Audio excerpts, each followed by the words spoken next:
گناہ ایسے ہیں جو گھر میں مصیبتیں لاتے ہیں، بیماریاں لاتے ہیں، پریشانیاں لاتے ہیں، خوشحالیوں کو تنگ دستیوں میں بدل دیتے ہیں، سکون کو دکھوں میں بدل دیتے ہیں، بالکل اس طرح کہ جس طرح لکڑی کو دمیغ آہستہ آہستہ کھاتی ہے، اندر سے دماغ کی آہستہ آہستہ چاٹ لگ جاتی ہے، ایسے ہی یہ تین گناہ انسان کے گھر کا سکون تباہ کر دیتی ہیں۔ تو یہ بہت ہی قابل غور باتیں ہیں، پلیز ان پر خود بھی عمل کریں اور دوسروں کو بھی ان باتوں پر عمل کی دعوت دیں۔ آج ہمارا سکون تباہ ہو چکا ہے، کوئی بیماریوں کی وجہ سے پریشان ہے تو کوئی رزق کی تنگ دستی کی وجہ سے۔ ہم اپنے ظاہر اور باطل، جو ہمارے ظاہری اور باطنی اعمال ہیں، ہم ان سے کچھ گناہ ایسے کر گزرتے ہیں کہ ہمیں پتہ ہی نہیں ہوتا کہ ہم کیا کر رہے ہیں۔ یہ گناہ ایسے گناہ ہیں کہ کبھی ہم نے انہیں سمجھا ہی نہیں کہ یہ بھی گناہ ہمارے ساتھ ایسا کر سکتے ہیں، ان کی وجہ سے بھی ہم گرفت میں آ سکتے ہیں۔ اللہ تعالیٰ کے نزدیک سب سے زیادہ انسان وہ ہے جو پرہیزگار ہے، جو تقوی اختیار کیے ہوئے ہے، جو اللہ سے ڈرنے والا ہے۔ یہ سوچتے ہوئے بھی، یہ طاقت رکھتے ہوئے بھی کہ فلاں بندہ کمزور ہے، اگر میں اس پر ظلم کروں گا تو اس نے مجھے کیا کہہ لینا ہے، یہ سب کچھ اختیار رکھتے ہوئے بھی جب وہ یہ سوچتا ہے نا کہ یہ مجھے کچھ نہیں کہے گا، میرا مالک تو مجھے سب کچھ کہے گا، میرا مالک تو مجھ سے بدلہ ضرور لے گا، جب انسان ان چیزوں کو سوچ لیتا ہے تو انسان کی زندگی سے بہت سی بیماریاں ختم ہو جاتی ہیں۔ آج جو سب سے پہلا اور سب سے بڑا گناہ ہے وہ یہ ہے کہ دوسروں کا سکون ہم نے تباہ کیا ہوا ہے۔ دوسروں کے سکون کا جنازہ نکال کر جائے نماز پہ بیٹھ کے اپنے سکون کی دعائیں کرتے ہیں۔ دوسروں کا سکون تباہ کر کے ہم اپنی خوشیاں کیسے مانگ سکتے ہیں؟ دوسروں کی ہماری خوشیاں، وہ خوشیاں جو دوسروں کے لیے غم ہیں، دوسروں کے لیے دکھ ہیں، وہ ان سب کو جانتے ہوئے بھی اس بارے میں بھی اللہ تعالیٰ سے اپنی خوشیوں کی دعا مانگ رہے ہیں۔ پرانے زمانے میں ایک بادشاہ سلامت تھے، پرانے زمانے کے لوگ کافی دانا تھے۔ آج کے لوگ بھی، سائنس نے جتنی ترقی کی ہے نا، انسان نے اپنے آپ کو جتنا انٹیلیجنٹ سمجھا ہوا ہے، اس کے ساتھ ساتھ ہم انسانوں سے بہت دور ہو گئے ہیں۔ سائنس نے جتنا انسانوں کو ایک دوسرے کے قریب کیا ہے، الیکٹرانکس کی چیزوں کے ذریعے، ٹیکنالوجی کے ذریعے، اتنا ہی میل ملاپ ہمارے آپس میں کم ہو گئے ہیں، اتنا ہی ہم عملی طور پر ہماری زندگی اتنی ہی ڈسٹرب ہے آج کل۔ تو پرانے زمانے میں ایک بادشاہ سلامت تھے۔ ظاہر ہے کہ اپنے بچوں کی تعلیم و تربیت کے لیے انہیں بھی اساتذہ کی ضرورت ضرور پڑتی تھی، جیسے آج ہم استاد کی اہمیت کو بھول چکے ہیں۔ ہم یہی سمجھتے ہیں کہ استاد کا رشتہ ہم سے فیس لینا اور بچوں کو پڑھا دینا یہاں تک ہی ہے، کیونکہ تعلیم تو محض کتابوں تک رہ گئی ہے نا۔ پرانے زمانے میں ایسا نہیں تھا، سمجھا جاتا تھا کہ جو استاد میں ہے وہی شاگرد میں ہوگا۔ مثال لے لیجئے، امام غزالی فرماتے ہیں کہ جو جگ میں ہوگا وہی گلاس میں آئے گا۔ ایسا نہیں کہ جگ میں شربت ہے اور گلاس میں دودھ آئے، ایسا نہیں ہے۔ اگر جگ میں دودھ ہے تو گلاس میں بھی دودھ ہی آئے گا۔ جیسے استاد تھے ویسے ہی اسٹوڈنٹس میں ان کا عکس پایا جائے گا۔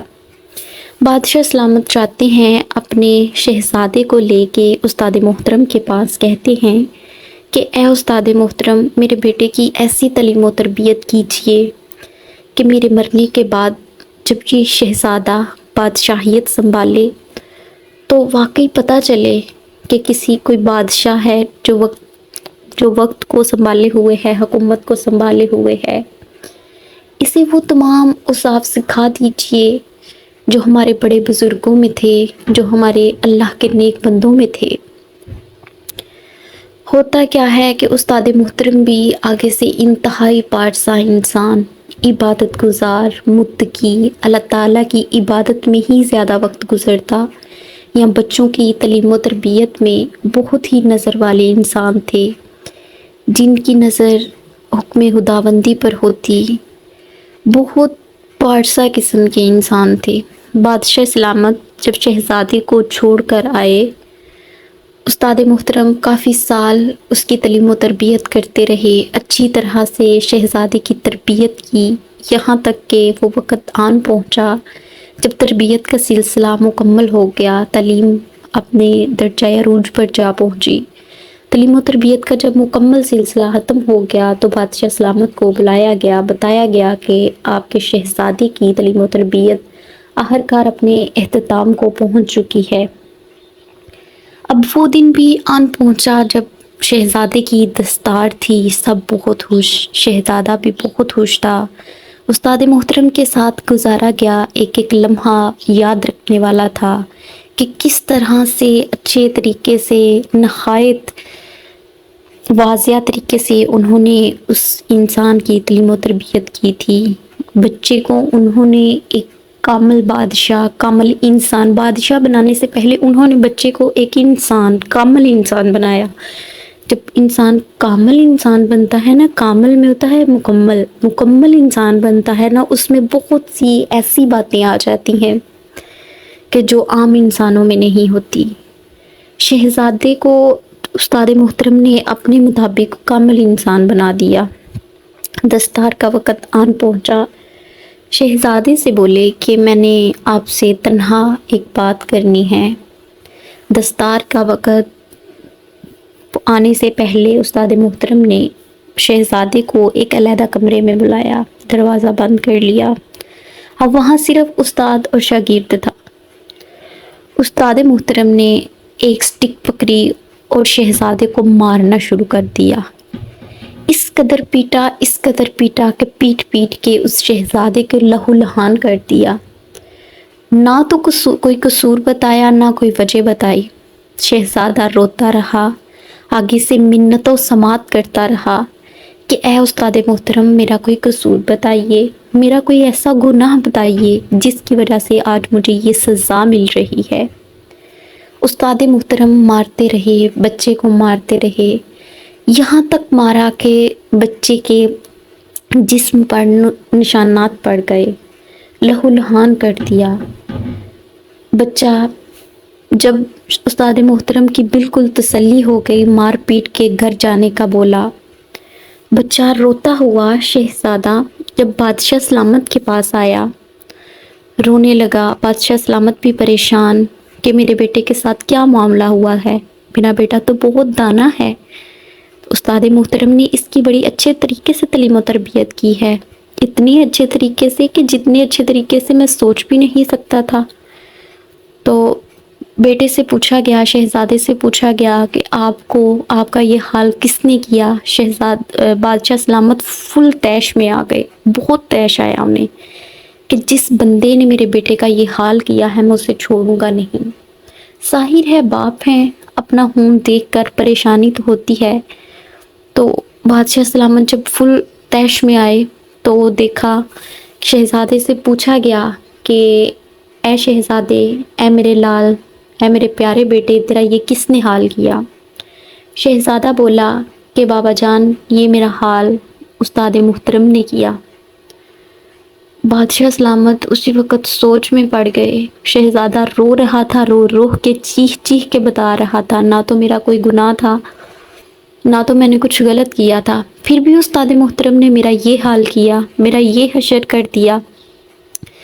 بادشاہ سلامت نے بیٹے کو ایک بات کہی، قابل غور بات ہے، اس جملے میں بہت بڑا سبق ہے، غور کریے گا اس جملے میں۔ استاد محترم بادشاہ سلامت بولے کہ بیٹا، استاد اور باپ زندگی میں واحد یہ دو انسان ایسے ہیں جو استاد اپنے شاگرد کو اور باپ اپنے بیٹے کو اپنے سے اونچا دیکھنا چاہتا ہے۔ واحد یہ دو انسان دنیا میں ایسے ہیں جو استاد اپنے شاگرد کو کسی منزل پر دیکھ کے پریشان نہیں ہوگا، باپ اپنے بیٹے کو دیکھ کر کبھی کسی مقام پر پریشان نہیں ہوگا بلکہ خوش ہوگا، ان کا دل بڑھ جائے گا خوشی سے، ان کے منہ سے ہمیشہ دعائیں ہی نکلیں گی۔ بیٹا چھوڑو، استاد ہے، استاد کی بات کا غصہ نہیں کرتے۔ باپ تھا نا، باپ بھی عقل مند تھا، دانا تھا۔ آج کے ماں باپ والدین کو کبھی کچھ نہیں کہنے دیں گے، وہ کہتے ہیں ہم پے کرتے ہیں، ہم نے تو استاد کو خریدا ہوا ہے۔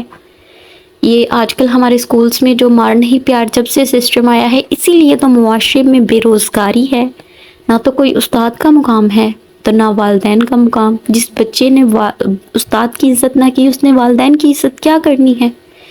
یہ باتوں کا ہمیں وقتی طور نہیں پتہ چلتا، لیکن جیسے جیسے تعلیم بڑھتی جا رہی ہے ان باتوں کو ہم ریئلائز کرتے جا رہے ہیں، اور آنے والی زندگی میں اس سے بھی زیادہ کریں گے۔ جتنی زیادہ ترقی ہوگی اتنا ہم استاد اور والدین کے احترام کو بھول رہے ہیں نا، اور اس بات کا ہمیں خمیازہ آنے والی زندگی میں ضرور بھگتنا پڑے گا۔ ہر وقت گزرتا گیا، بادشاہ کا انتقال ہوا، شہزادے کو سلطنت ملی۔ تو جس دن سلطنت کا پہلا دن تھا، استاد شہزادے کو وہ زخم نہیں بولے تھے۔ باپ کی بات کی وجہ سے شہزادہ صبر تو کر گیا تھا، اسے زخم نہیں تھے بولے۔ اس نے استاد پہلے بیٹھتے ہی، سلطنت میں آتے ہی، اقتدار میں آتے ہی، کرسی سنبھالتے ہی سب سے پہلا یہ کام کیا کہ اپنے استاد محترم کو بلایا کہ فلاں بندے کو بھیجا کہ فلاں فلاں استاد ہیں میرے، انہیں لے کے آئے۔ جب استاد محترم آئے تو معاملہ اس کے برعکس ہو چکا تھا۔ استاد محترم تھے، ان کی آنکھوں سے بنائی جا چکی تھی، نظر آتا تھا لیکن کم نظر آتا تھا، سنائی تو دیتا تھا، اونچا سنائی دیتا تھا، ہاتھ تھے کانپتے ہوئے، کمر تھوڑی سی جھکی ہوئی۔ شہزادے کے سامنے پیش ہوئے، شہزادے کے حضور سلام پیش کیا اور بولے شہزادے کیا کام ہے؟ بولا آج میں شہزادہ نہیں، آج تو میں بادشاہ ہوں، مجھے ہر چیز پر اختیار ہے، اور سب سے پہلا بدلہ وہ لینا چاہوں گا جو آپ نے مجھے بے وجہ مارا۔ انہوں نے بولا، استاد محترم تھے نا، بہت دور تک نظر تھی، پہنچے ہوئے اللہ والے تھے۔ انہوں نے بولا کہ اگر تمہیں یہ 22 سال پرانے زخم بھی یاد ہیں، تمہاری باڈی پہ جو میری مار کے نشانات ہیں وہ ابھی تک ہیں، اور آپ کو یاد ہے کہ یہ استاد محترم نے مجھے بے وجہ مارا تھا، ایسے ہی سوچیں کہ میں نے دوسرے بچوں کو کیوں نہ مارا، میں نے آپ کو کیوں مارا؟ دوسرے بچوں نے سلطنت نہیں سنبھالنی تھی، سلطنت آپ نے سنبھالنی تھی، بادشاہ کی اولاد آپ تھے۔ میرا مقصد صرف آپ کو سبق سکھانا تھا کہ غریب جیسے تو آپ اس وقت میرے سامنے عاجز تھے، اس طرح سے ہی غریب آج آپ کے سامنے عاجز ہیں۔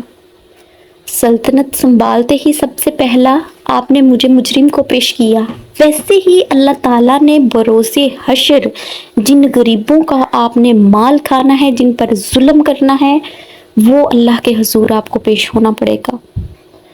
تو یہ واقعہ سن کر، یہ بات سن کر شہزادے کی چیخیں نکل گئی، اور وہاں کہا کہ واقعی اللہ والوں کی نظر بہت آگے تک ہوتی ہے، میں ضرور اپنی سلطنت میں اپنی رعایا کے ساتھ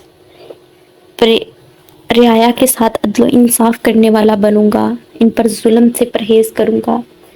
اس لیے اتنا بڑا واقعہ سنانے کے بعد مقصد یہی تھا کہ دوسروں پر ظلم نہ کریں، دوسروں پر ظلم سے بچیں۔ دوسرا گناہ خود کو دوسروں کو سے افضل سمجھنا، اللہ کی مخلوق کو کمتر سمجھنا، اور دوسروں کو خود کو اللہ تعالیٰ کی مخلوق سے افضل سمجھنا، دوسروں کو کمتر سمجھنا۔ کہ میری بات یاد رکھیے گا کہ غریب اگر ادھر جواب نہیں دے سکتا تو اگلے جہان وہ آپ کو ضرور جواب دے گا۔ عاجزی اختیار کرے، انکساری اختیار کرے، تقوی اختیار کرے، نفس امارہ کی باتوں میں نہ آئے، تقوی پرہیزگاری، اللہ سے ڈریں۔ اللہ نے آج مجھے مالک بنایا ہے تو کسی کو فقیر بنایا ہے، بروز حشر میں بھی اللہ کے سامنے ایسے ہی پیش ہوں گا۔ تیسرا جو سب سے بڑا گناہ ہے وہ اللہ کی چوکھٹ پر چھوڑ کر کسی دوسرے کے سامنے ہاتھ پھیلا دینا، اللہ کو چھوڑ کر کسی دوسرے کے سامنے اس کا مطلب کیا؟ انسانوں سے مانگتے پھرنا کہ فلاں بندہ میرا یہ کام کر دے. اگر آپ کو اتنے مصائب ہیں نا تو اللہ سے رو کر مانگیے، وہ آپ کو ضرور عطا کرے گا. جیسے جیسے انسانوں سے مانگیں گے وہ آپ کی پریشانیاں بڑھاتا جائے گا. یہ 3 گناہ جن کا ذکر میں نے کیا ہے ایسے ہیں، غور کریے گا، ان کی وجہ سے آج ہماری زندگیاں تباہ ہو چکی.